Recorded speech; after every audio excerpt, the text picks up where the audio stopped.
How you doing, guys? This is a response to Roopster Yahoo66 about the oh, where'd I lay it down?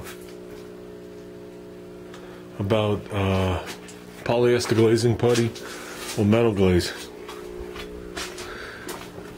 Oh, it's right here, Roopster. This is what I use. Okay. Like I said, is there better stuff or worse stuff out there? I don't know, Ruben. I'm not a body guy, but this is the stuff that the people who taught me way back when how to do body work used. I like the way it sands out. Goes on pretty liquidy, if you want to word it like that. A little hard to get used to, especially after you're done spreading Bondo. When I did this repair, I didn't use it because I was just satin black in the car, and now I wanted to go a little further, and you could see it actually took care of little areas that I didn't even know existed. Very thin. You can almost, you could see through it right there. So when I finished off this fender, that's what I coated this fender with and blocked it down. As you can see, it's very thin in areas. Sure, some areas are a bit thicker, obviously, but a lot of areas you could just see right through it. And if you remember, I guide coated this fender a couple of times till it looked like this. I didn't do it up on the top here. I probably will, but just not yet. I'm not that far into it. So I don't know what else to tell you, Ruben. Like I said, I'm not going to give you the ins and outs and the bonuses and non-bonuses of using it because I have nothing to compare it to. It does go on different than Bondo. It's much thinner, much more liquidy. It definitely sands different.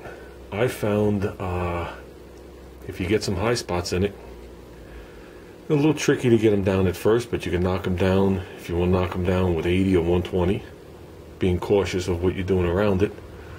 And I found 220 to be really nice on this stuff. It just makes it sand beautiful where you don't see any marks left in it, and the edges feather right out and get blurry. That's what I like. I like blurry edges. Because if you could still see a straight line, you can see it when you paint it. And like I said, I don't seem to have any problems with it. If you get the hardener wrong, it'll set up like a rock as you're putting it on.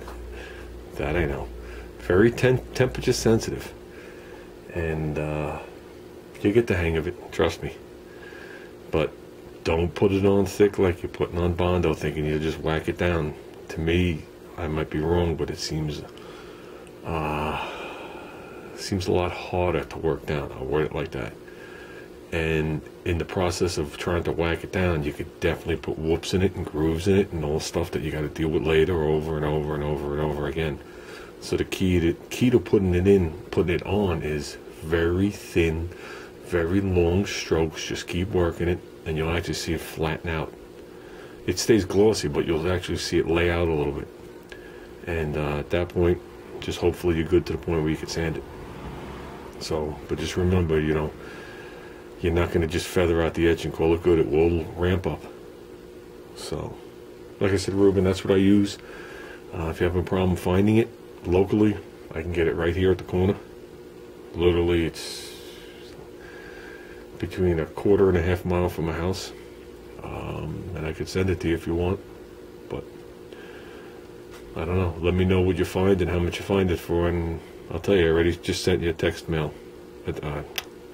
message saying how much I paid for it out the door. So you let me know. Okay, Roopster. Hopefully you're out there working on the car. Today was a beautiful day. We just came back from the stock car place. We got the Group 12 car going again. We got the Flexi car going again, but I put in a motor that was burnt out, didn't realize it, so it barely moved. I wondered why I had it in a little box from 10 years ago, but we'll rectify that. That's a no-cost fix. We put the International 15 on the track, gave it a couple of good warm-up laps, a couple of good hot laps, but then some kids appeared on the track, you know, some like 8-year-olds, and that's not the car to have on the track when you have kids reaching down. Unless you want to really damage their hands, their arms, you know, sever a finger. So things are going too fast. It's doing 120 some odd feet track. I gotta find out the exact length of the track. It's the King track. in 2.1 seconds. So it's humming. The modified FlexiCo was doing it in 4.5 seconds, and we never got a chance to find out exactly what the Group 12 car was doing in that. But I know the fastest car on that King track to date anywhere is 1.4 seconds. So we're nowhere near that. So, but well, that's it, Ruben. Hopefully that helps you. May be out here again later, may not be. I seem to have a sore throat. I don't know if I want to inhale any more of this dust today. I did bring some Rolex wheels home to get that lip done. I really want to get this fender done so I can cool this side of the car done. And then I think I'll work on the cowl. I'm going to leave the windows in the car for now, but I am going to pop out that minimum of the vent window to get that rubber seal out of the way. I'm not masking around that or any of that junk. I am going to raise this line up to here. I'm going to bring this over and just come over with a straight line for now, right at the edge of this point, and bring the black up in there. Maybe we'll just go over 1/8 of an inch. Who knows? But so that's it. So there might be a video later tonight of me working on it. If not, there'll be one tomorrow. So I feel better today than I did yesterday with the throat. And that's about it, guys. So let me know if you need any more information, Ruben. If not, seek the help of an auto body professional like Sadell and Darren and some of these other guys. They know more in their pinky than I know in my whole body about auto body work. So, but with that, guy.